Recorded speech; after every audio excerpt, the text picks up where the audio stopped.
आप सभी लोगों को मेरा राम राम। सबसे पहले तो क्षमा चाहता हूं कि 30 मिनट देरी से आपके सम्मुख आ सका, लेकिन अपरिहार्य कार्य थे, इस वजह से ऐसा हुआ। यहाँ पर अक्सर ऐसा हो जाता है और जैसी परिस्थितियां हों उसी हिसाब से हंसी खुशी चलते रहना चाहिए।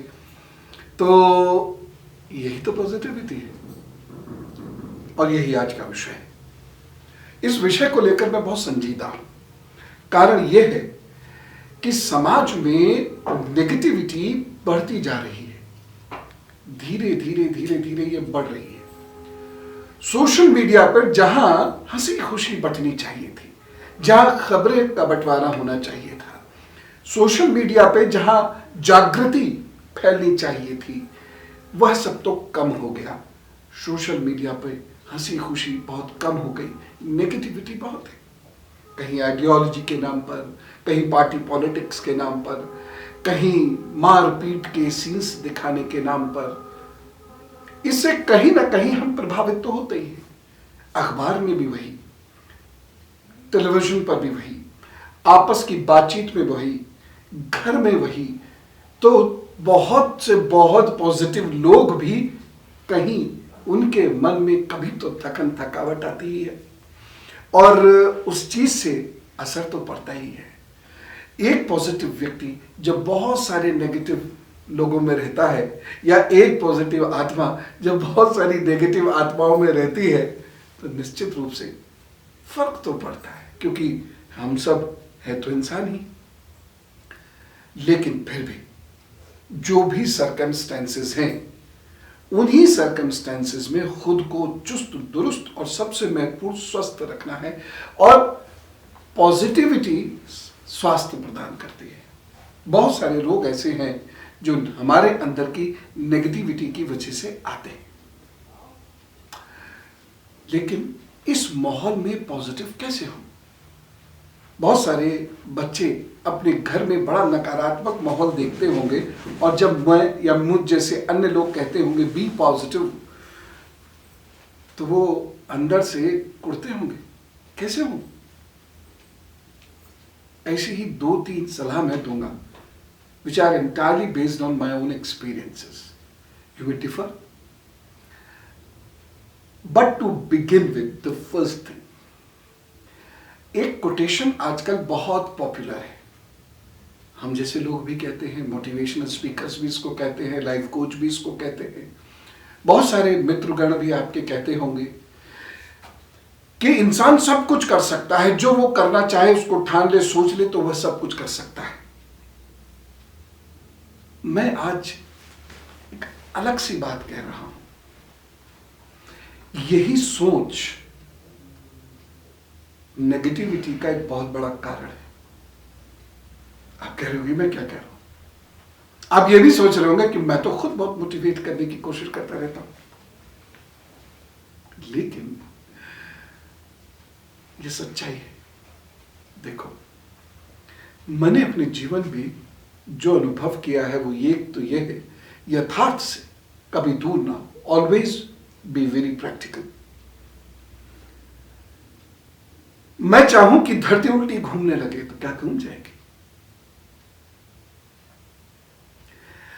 मैं चाहूं कि 1000 किलोमीटर की स्पीड से मैं दौड़ना शुरू कर दूं, क्या दौड़ने लगूंगा? ऐसी बहुत सारी चीजें हैं जो मानव के हाथ में नहीं है। मैं चाहूं कि सारी दुनिया की दौलत मेरी हो जाए, हो जाएगी। मैं चाहूं और चाहकर मेहनत भी करूं तब भी नहीं होगी। बहुत सारे महत्वाकांक्षी और सिर फिरे निरंकुशों ने ऐसा प्रयत्न किया, कुछ नहीं हुआ। दरअसल ऐसे वाक्य हमारे अंदर एक भ्रम उत्पन्न करते हैं, एक झूठ उत्पन्न करते हैं।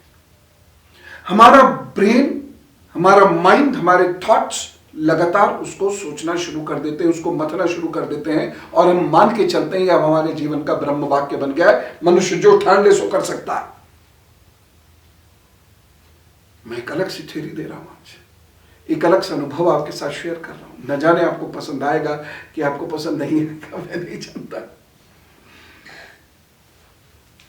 हो सकता है आपके विचारों में भिन्नता हो। बहुत सारी चीजें परिस्थितियों के अधीन है और मनुष्य को यह स्वीकार लेना चाहिए। लेकिन मनुष्य को अपनी ताकत जरूर दिखानी चाहिए। वह जिस रास्ते पे जाना चाहता है उस रास्ते पर वह चले, ठान के चले। लेकिन कहीं उसके मस्तिष्क के कोने में यह अवश्य हो कि वह बहुत कुछ तो कर सकता है, सब कुछ नहीं कर सकता। और जो हम आजकल बहुत जो इस कोटेशन के बारे में सुनते हैं उसमें जो प्रमुख चीज है वो क्या है, ये मेरा दूसरा तर्क है। और मैं आपको यथार्थवादी बनाना चाहता हूं, मैं यथार्थवाद में ही रहना चाहता हूं। मैं कपोल कल्पना की दुनिया में रहना चाहता हूं ना, और ना किसी को रखना चाहता हूं, क्योंकि दुख वहां से प्रारंभ होता है। जब हम सोचने लगते हैं काल्पनिक दुनिया के बारे में और लगता है कि बस I am top of the world, I will do anything, वहां से परेशानियां शुरू होती है। क्योंकि जो जीवन का एक दूसरा कटु यथार्थ है, और वह यथार्थ यह है कि हम दुनिया को परिवर्तित नहीं कर सकते। यह नेगेटिविटी का एक बहुत बड़ा कारण है कि मैं दुनिया को परिवर्तित करना चाहता हूं। दरअसल मैं स्वयं को परिवर्तित कर सकता हूं, दुनिया को नहीं। दुनिया को परिवर्तित करने की बात कहने वाले बहुत सारे लोगों के अंदर मैंने उनके व्यवहार में छोटे छोटे परिवर्तन भी होते नहीं देखे।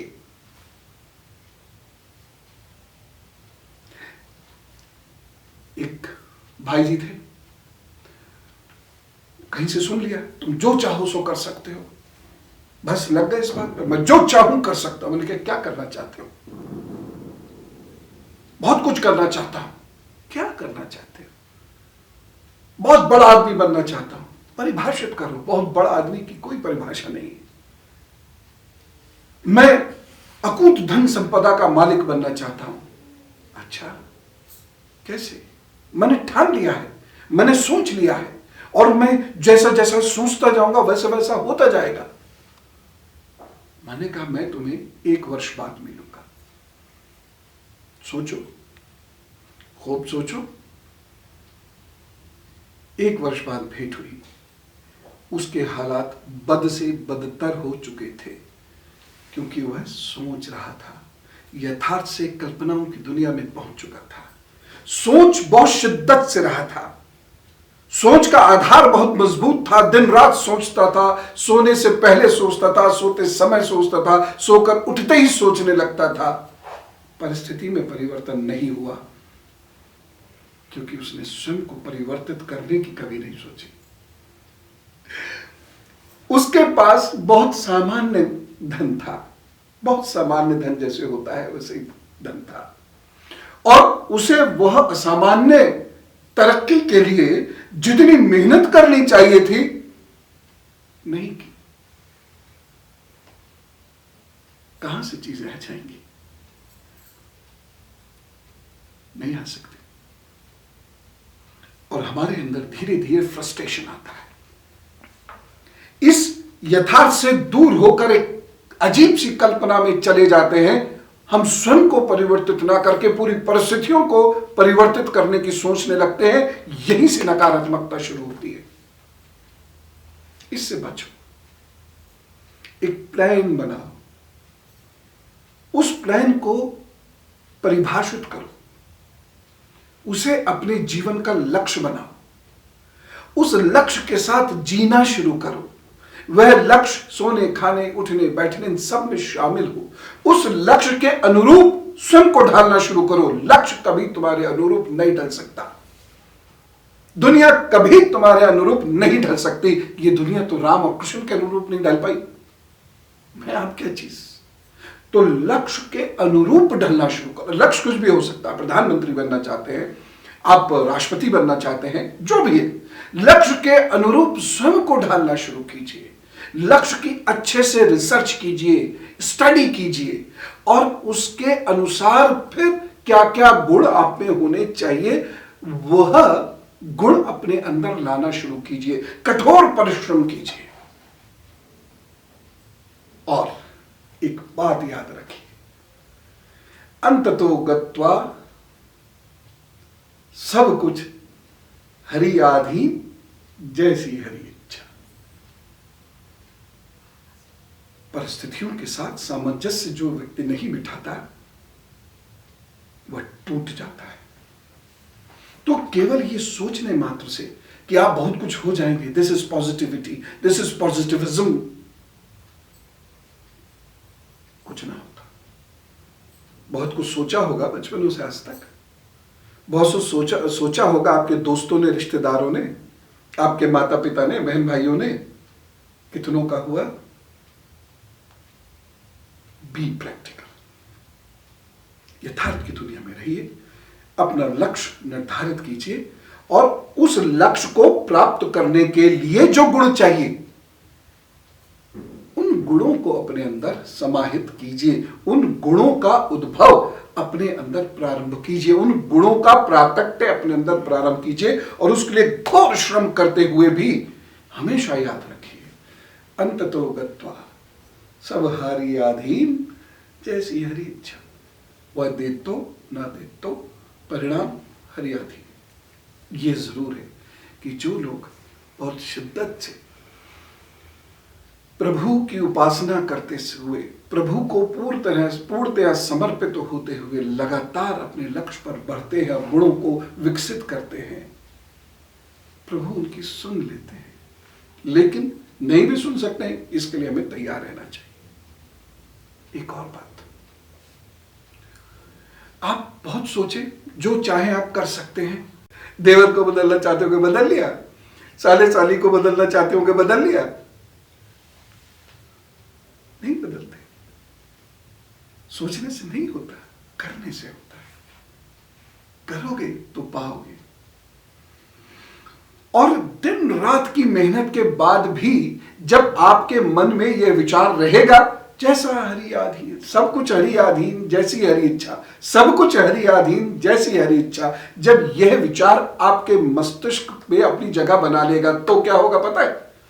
बहुत मेहनत, बहुत संघर्ष के बाद भी आप सदा हंसते मुस्कुराते रहोगे और क्या सीखोगे? जीतने की चाह और हारना। जीतने की चाह सदा होनी चाहिए, हारने के लिए सदा तैयार रहना चाहिए। तो आज की बातचीत का जो मैं निष्कर्ष निकालना चाहता हूं, जो मैं अंत में कहना चाहता हूं, वो यही है, यथार्थ की दुनिया में रहो। एक बिंदु के भी बिंदु से छोटा मेरा अस्तित्व इस ब्रह्मांड के मुकाबले। मैं ये सोचूं कि ब्रह्मांड मेरे हिसाब से चलेगा तो नहीं चलेगा। कृष्ण के हिसाब से भी दुनिया कहां चली? युद्ध वो नहीं चाहते थे। राम जी के हिसाब से भी क्या हुआ? वो चाहते थे कि सीता जी जाएं, नहीं। बहुत कुछ ऐसा होता है, हमारे हाथ में नहीं होता। इसलिए दूसरा कंक्लूजन आज की बातचीत का वो ये, जो लक्ष्य है मेरा, मैं उसको अपनी जिंदगी का हिस्सा बना दूंगा और उस लक्ष्य को प्राप्त करने के लिए जो गुण मेरे अंदर आने चाहिए वो उत्पन्न कर लूंगा। प्रभु को समर्पित रहूंगा, ध्यान साधना करूंगा, प्रभु को मनाने का प्रयत्न करूंगा। और आगे ये वाक्य याद रखना, सब हरि आधीन सब हरि इच्छा। अब बहुत सारे लोग जो ये कहते हैं कर्म ही सब कुछ है, कर्म ही सब कुछ है, कर्म ही सब कुछ है, वो मेरे से नाराज हो रहे होंगे। लेकिन निवेदन पूर्वक ये कहना चाहता हूं,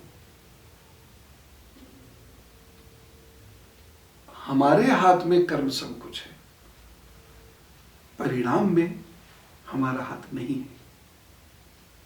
बहुत अच्छे कर्म करने वाले को भी बहुत अच्छे परिणाम नहीं मिले।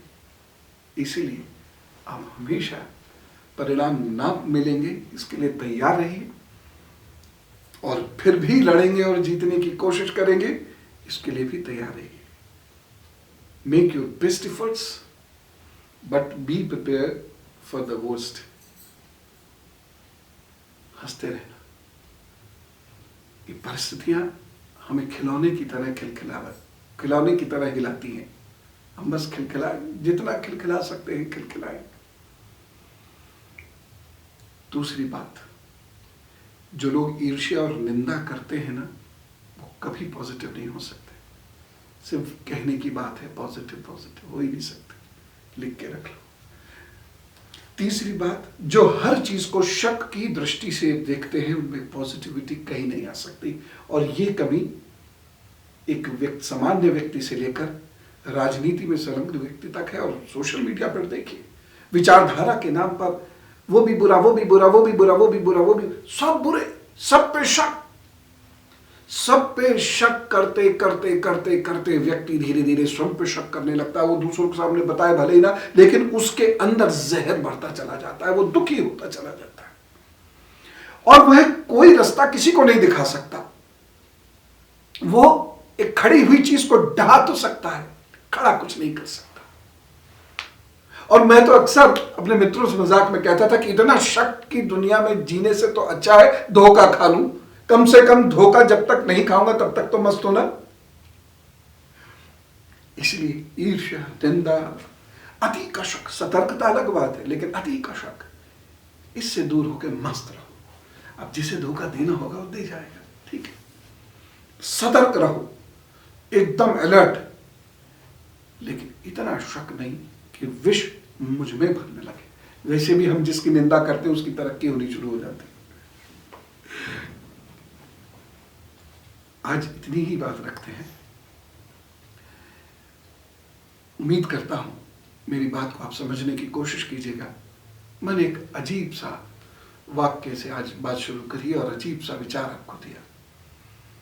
हो सकता है आप इससे इत्तेफाक ना रखें। आप प्रश्न भेजिएगा, बहुत जल्दी फिर मिलूंगा और फिर इसी विषय पर आपसे बातचीत करूंगा। तब तक के लिए आपको बहुत ढेर सारी शुभकामनाएं। आपके परिवार में खूब खुशियां आए, प्रभु आपके दुख कष्ट दूर करें। राम राम, भारत माता की जय।